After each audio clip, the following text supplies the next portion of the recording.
ओम शांति। 23/10/2023 के साकार अनमोल धारणा युक्त मधुर महावाक्य हैं, जिनमें बाबा ने कहा है, बच्चे इस संसार के जंत्र मंत्र आदि जप तप आदि कुछ काम में नहीं आने वाले हैं। सिर्फ अपना बुद्धि योग शिव बाबा से लगाओ तो याद रखो, मेरा तो एक बाबा, दूसरा ना कोई।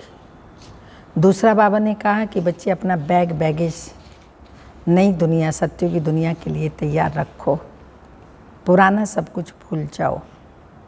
नया जो बाबा स्वर्ग की स्थापना कर रहा है, वहाँ अपना बुद्धि योग लगाना है और वहाँ के लिए सब तैयारियाँ करनी हैं। मीठे बच्चे, अब मनुष्यों द्वारा मिले हुए मंत्र जंत्र काम में नहीं आने हैं, इसलिए तुम सबसे अपना बुद्धि योग तोड़ एक बाप को याद करो। क्वेश्चन है, भक्ति की कौन सी बात ज्ञान मार्ग में नहीं चल सकती? आंसर, भक्ति में भगवान से कृपा अथवा आशीर्वाद मांगते हैं। ज्ञान मार्ग में आशीर्वाद व कृपा की बात ही नहीं, ये पढ़ाई है। बाप टीचर बनकर तुमको पढ़ा रहे हैं, तकदीर का आधार पढ़ाई पर ही है। अगर बाप कृपा करे तो सारा क्लास ही पास हो जाए ना। इसलिए ज्ञान मार्ग में कृपा व आशीर्वाद की बात ही नहीं है। हर एक को अपना अपना पुरुषार्थ जरूर करना है। तब तो कहते हैं, जो करेगा सो पाएगा, जितना करेगा उतना पाएगा और जैसा करेगा वैसा पाएगा। तो हर एक को अपनी अपनी मेहनत करनी है, पढ़ना है। गीत के बोल हैं, मैं एक नन्हा सा बच्चा हूँ। ओम शांति। यह है भक्ति मार्ग के लिए पुकार। छोटे और बड़े की क्योंकि समझाया गया है। भक्त तो यज्ञ तप आदि करते हैं, समझते हैं इनसे परमात्मा से मिलने का रास्ता मिलेगा। फिर ईश्वर को सर्वव्यापी कहना, मैं भी उनका रूप हूँ, मेरे में भी भगवान, ये कहना तो झूठ है ना। वह कोई दुख सहन नहीं करता, भगवान तो अलग चीज है ना। यही मनुष्यों की भूल है, जिस कारण दुख भोग रहे हैं। तुम्हारे में भी कोई विरले बाप को जानते हैं, माया घड़ी घड़ी भुला देती है। बाप तो बार बार कहते हैं, तुमको श्रीमत देते हैं कि अपने को आत्मा समझो और मुझ बाप को याद करो। तो यह है श्रेष्ठ श्रेष्ठ मत। बाप की श्रीमत से मनुष्य नर से नारायण, पतित से पावन बनते हैं। इस समय के जो यह पतित मनुष्य हैं, उन्हों की श्रेष्ठ मत नहीं है। भगवान ने भी कहा है कि यह भ्रष्टाचारी आसुरी संप्रदाय है। तो बाप कहते हैं, तुम्हारा देवी देवता धर्म बहुत सुख देने वाला है, तुमने बहुत सुख पाया है। ये बना बनाया ड्रामा है। ऐसे नहीं कि भगवान ने क्यों बनाया, यह तो अनादि ड्रामा है ना। ज्ञान माना दिन, भक्ति माना रात। ज्ञान से अब तुम स्वर्गवासी बन रहे हो, भक्ति में नरकवासी बने हो।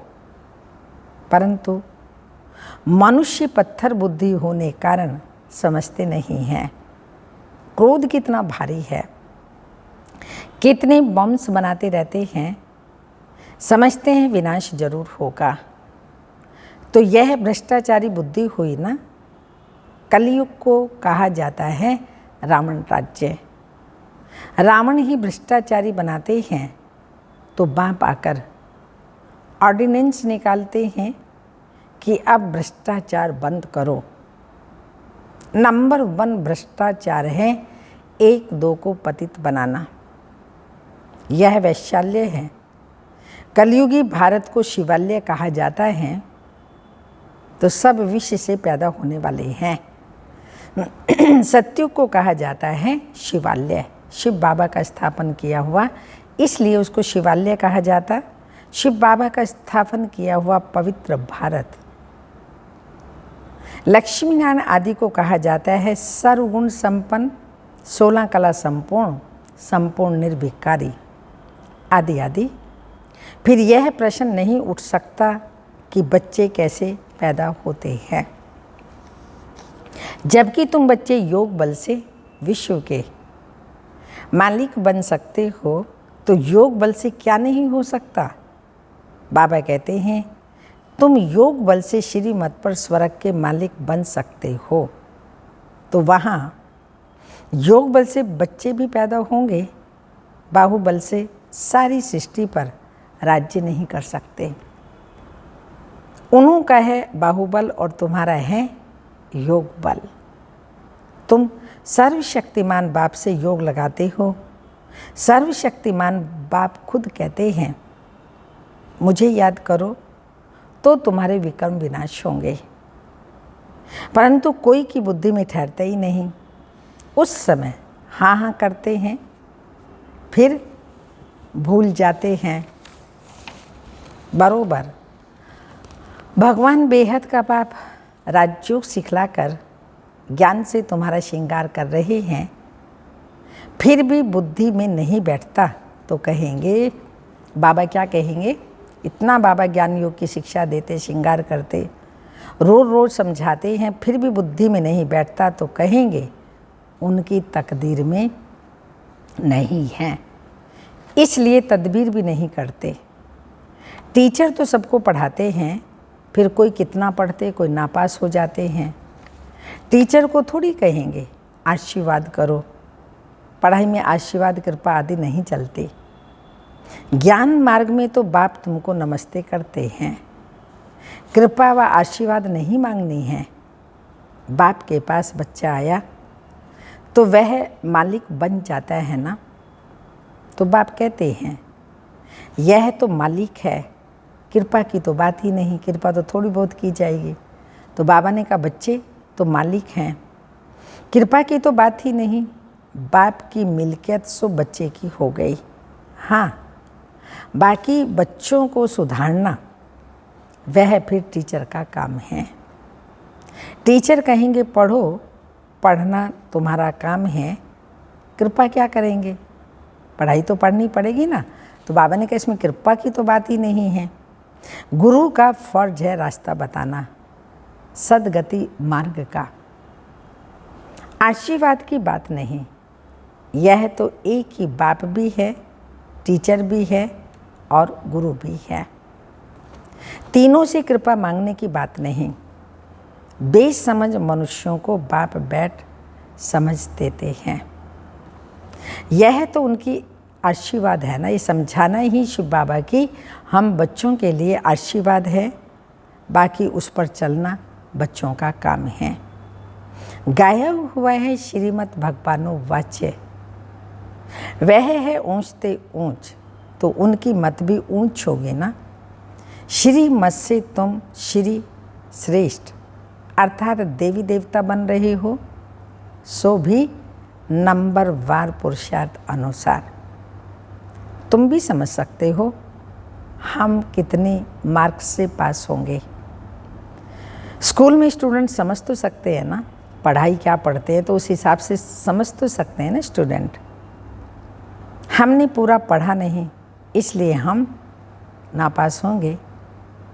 बाप भी रजिस्टर से समझ जाते हैं यह नापास होगा। यह भी बेहद का बाप, टीचर, गुरु एक ही है, ये भी जानते हैं, बच्चे भी जानते हैं। हम पढ़ते नहीं तो ज़रूर कम पद होगा। यह भी पुरुषार्थ नहीं करते कि अच्छा कम तीखा, हम तीखा पढ़ें, माना और तीव्र वेग से पढ़ें। बल्कि कितना भी माथा मारते हैं, समझते हैं तो भी कुछ करते ही नहीं। श्रीमत पर ना चलने से कम पद पाएंगे। जो बच्चे बनते हैं वह डिनास्टी में तो आ ही जाएंगे ना।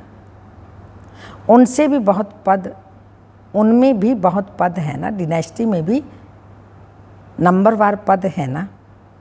दास दासी भी बनते हैं, बच्चे बनते तो बच्चे जानते हैं पढ़ेंगे पढ़ाएंगे नहीं तो दास दासी ही बनेंगे, परंतु वह भी रॉयल रहते हैं। दास दासी भी यहाँ पर रॉयल रहते हैं, वहाँ भी रॉयल रहते हैं। लक्ष्मी नारायण के हीरे जवाहरात के महल होंगे तो दास दासियाँ भी वहाँ ही रहेंगी ना। फिर नंबरवार आगे चल पद पा सकते हैं, प्रजा में भी नंबरवार है ना। भक्ति मार्ग में मनुष्य इंश्योर करते हैं ना, ईश्वर अर्थ दान देते हैं। समझो कोई ने हॉस्पिटल बनाई होगी तो दूसरे जन्म में अच्छी निरोगी काया मिलेगी। अल्पकाल के लिए फल तो मिलता है ना। कोई ने पाठशाला खोली होगी तो दूसरे जन्म में अच्छा पढ़ेंगे।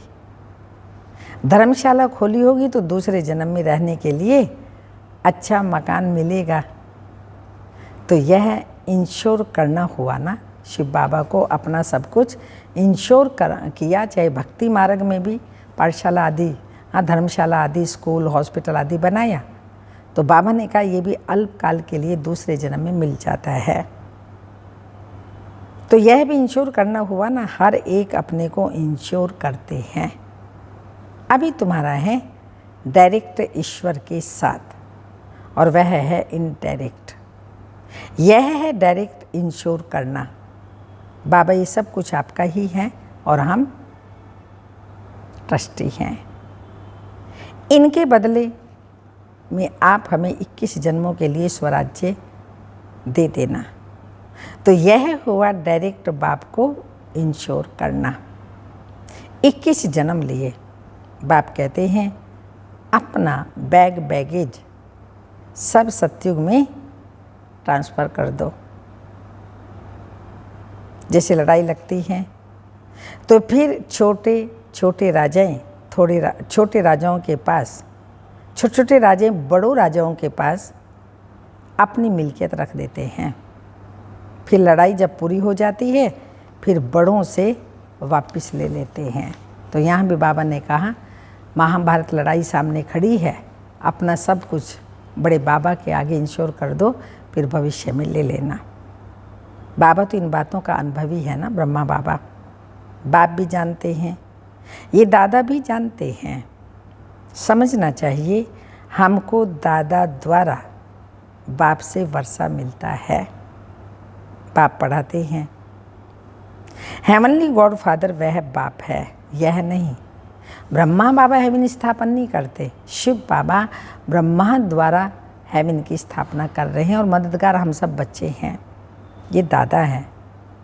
हाँ, हेवनली गॉड फादर बाप है, यह नहीं, ये दादा है। पहले जरूर दादे का बनना पड़े। बाबा हम आपके हैं, आपसे हम वर्षा लेंगे तो और सब तरफ से बुद्धि योग तोड़ना, इसमें मेहनत है। बाप कहते हैं अभी और गुरु आदि के मंत्र कोई भी काम में नहीं आएंगे। कोई भी मनुष्य मात्र का मंत्र अभी काम में नहीं आएगा। मैं तुमको कहता हूँ बच्चे मुझे याद करो, तो तुम्हारी याद में ही तुम्हारी विजय है। तुम्हारे सिर पर पापों का बोझा बहुत है, अब मुझे याद करो तो तुम्हारे विकर्म विनाश होंगे, फिर तुमको स्वर्ग में भेज दूंगा। पहले तो यह निश्चय चाहिए ना, निश्चय नहीं तो बाबा बुद्धि का ताला भी नहीं खुलता। निश्चय बुद्धि विजन थी तो बाबा भी उनको मदद करता है, बुद्धि का ताला खोल देता है, तो फिर धारणा भी नहीं होती। बाप का बने तो वर्षा, जो बाबा का वर्षा है उसके भी हकदार बने। बुद्धि में बैठते ही नहीं, कोई नए भी पुरानों से तीखे चले जाते हैं। Last so fast so first division लेने के अधिकारी बन जाते हैं। पाप तो अच्छी रीति समझाते हैं, जितना जो पढ़ेंगे उतना ही कमाई है। यह God fatherly knowledge source of income है। तुम विश्व का मालिक बनते हो नॉलेज से। मनुष्यों में यह ज्ञान है थोड़ी। अब तुम मेरे बच्चे आसुरी संप्रदाय से दैवी संप्रदाय, भ्रष्टाचारी से श्रेष्ठाचारी बन रहे हो। सिवाय श्रीमत के कोई भी श्रेष्ठाचारी बन नहीं सकता। जब तक शिव बाबा की श्रीमत पर नहीं चले तब तक श्रेष्ठाचारी कोई भी मनुष्य मात्र हमें बना नहीं सकता। नहीं तो फिर अंत में सजाएं खाकर वापिस जाएंगे, परमधाम में फिर वापस जाएंगे। बल थोड़ा बहुत जो सुनते हैं वो स्वर्ग में आएंगे, परंतु बिल्कुल साधारण प्रजा में। मर्तबे तो नंबरवार होते हैं ना। वहाँ ऐसे गरीब नहीं होंगे जो किसी को रोटी भी ना मिले। यहाँ जैसे गरीब वहाँ नहीं होते। वहाँ प्रजा भी गरीब भी सब सुखी रहते हैं। कोई किसी प्रकार का वहाँ पर दुख नहीं होगा। सुख सबको रहता है, परंतु ऐसे नहीं समझना अच्छा प्रजा तो प्रजा ही सही। ये तो कमजोरी हुई ना। पहले तो पक्का निश्चय चाहिए, यह निराकार भगवानो वाच्य है। जो महावाक्य सुन रहा हूँ ये भगवान के उच्चारण किए हुए हैं। निराकार शिव भगवानो वाच्य है। भगवान कहते हैं मुझे मनुष्य चोला तो है ही नहीं, मेरा नाम है शिव बाबा का नाम है शिव। बाकी जो भी देवताएं या मनुष्य हैं सबके शरीर पर नाम पड़ते हैं। मेरा नाम शरीर पर नहीं है। मुझे अपना शरीर ही नहीं है। शरीरधारी को भगवान नहीं कहा जा सकता, मनुष्य कहा जाता है। मनुष्य को भगवान मानने से ही भारतवासी बेसमझ बन गए हैं। नहीं तो भारतवासी बहुत शाने थे। तो पहले तो कपड़ा आदि बहुत रिफाइन अच्छा लगता था। अभी तो वह चीज़ बन नहीं सकती है। तो स्वर्ग में साइंस भी सुख के लिए होती है। यहाँ तो साइंस सुख दुख दोनों देती है। अगर साइंस से सुख है तो उसमें दुख भी है, लेकिन सतयुग में साइंस सुख देगी, दुख नहीं दे सकती।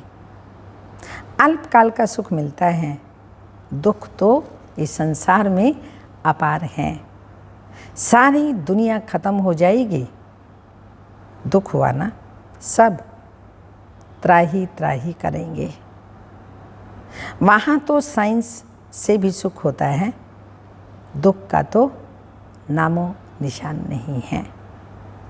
यह भी जिनकी तकदीर खुलती है वही समझ सकते हैं। हर कोई इस बात को नहीं समझ सकता। बाबा ने कहा तकदीर खुलने वाले बच्चे ही समझ सकते हैं। तकदीर में सुख नहीं तो समझ नहीं सकते। बैरिस्टर भी नंबरवार होते हैं ना।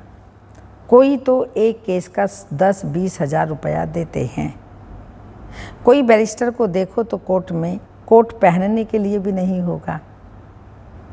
यहाँ भी ऐसे है ना, या तो राजाओं का राजा बनते या तो फिर पाई पैसे का प्रजा बनते हैं। तो बाप बैठ बच्चों को समझाते हैं भारत ही इस समय सबसे गरीब है। भारत में ही फिर साहूकार बनते हैं। दान हमेशा गरीबों को किया जाता है। भगवान इतना उठा नहीं सकते, गरीब साधारण ही यह ज्ञान उठाएंगे। साहूकारों को दान देना ये लॉ नहीं। तुम गरीब भी हो, तुम्हारी मम्मा सबसे गरीब थी, फिर विश्व की महारानी बन गई। ड्रामा में ऐसा नोंदा हुआ था, बाबा गरीबों को जास्ती उठाते हैं क्योंकि दुखी है ना। साहूकार तो बहुत सुखी हैं। नरक में उनको आप ज्ञान दो। नरक में है, बाबा ने कहा उनको जाके आप ज्ञान दो। बाबा ने कहा नरक में जाकर उनको ज्ञान दो। पैसे भी वैसे भी कहते हैं तुम्हारी है गॉड फादरली सर्विस। तुम भारत के सच्चे सर्वेंट हो। वह सोशल वर्कर्स हैं जिस माने मनुष्यों को थोड़ा सुख देते हैं। यह तो सारी सृष्टि को साफ कर पवित्र बना देते हैं। ये तन मन धन से भारत की सेवा कर रहे हैं। अच्छा, मीठे मीठे सिक्की लदे बच्चों प्रति माता पिता बाप दादा का याद प्यार। गुड मॉर्निंग, डायमंड मॉर्निंग, ओम नमस्ते। हम रूहानी बच्चों की रूहानी माता पिता बाप दादा को याद प्यार। गुड मॉर्निंग, डायमंड मॉर्निंग, ओम नमस्ते। धारणा के लिए मुख्य सार है अपना पुराना बैगेज 21 जन्मों के लिए ट्रांसफ़र करना है। होश इंश्योर कर ट्रस्टी हो संभालना है। बाबा को सब कुछ इंश्योर कर देना है, फिर संभालना हम नहीं है, लेकिन ट्रस्टी हो करके। सेकंड पॉइंट, निश्चय बुद्धि बन पढ़ाई करनी है। गरीबों को ज्ञान दान देना है। भारत को पवित्र बनाने की सच्ची रूहानी सेवा करनी है। वरदान, अपनी हर कर्म और बोल द्वारा चलते फिरते हर आत्मा को शिक्षा देने वाले मास्टर शिक्षक भाव। स्पष्टीकरण, जैसे आजकल चलती फिरती लाइब्रेरी होती हैं, ऐसे आप भी चलते फिरते मास्टर शिक्षक हो। सदा अपने सामने स्टूडेंट देखो, अकेले नहीं हो, सदा स्टूडेंट के सामने हो। सदा स्टडी कर भी रहे हो और करा भी रहे हो। योग्य शिक्षक कभी स्टूडेंट के आगे अलबेले नहीं होंगे, अटेंशन रखेंगे। आप सोते हो, उठते हो, चलते हो, खाते हो, हर समय समझो हम बड़े कॉलेज में बैठे हैं, स्टूडेंट हमें देख रहे हैं। स्लोगन, आत्मनिश्चय से अपने संस्कारों को संपूर्ण पावन बनाना ही श्रेष्ठ योग है। आत्मनिश्चय से अपने संस्कारों को संपूर्ण पावन बनाना ही श्रेष्ठ योग है। अव्यक्त इशारा, जो भी आपके पास प्रॉपर्टी है, समय, संकल्प, श्वास, तन मन धन, सब मैपन से न्यारे होकर सच्ची सेवा में सफल करो, तो जमा होता जाएगा। हर सेकंड जो भी संकल्प करो, कर्म करो, हर कर्म हर संकल्प बधाई वाला हो। जो भी मिले व जो भी साथ में रहते हैं, उन्हों को सदा खुशी की दिल खुश मिठाई खिलाते रहो और सदा खुशी में मन से नाचते रहो। सेवा में सभी को खुशी का खजाना भर भर कर बांटते रहो। सेवा में खुशी का खजाना सबको भर भर के बांटते रहो। यही सफल करने की विधि है। ओम शांति।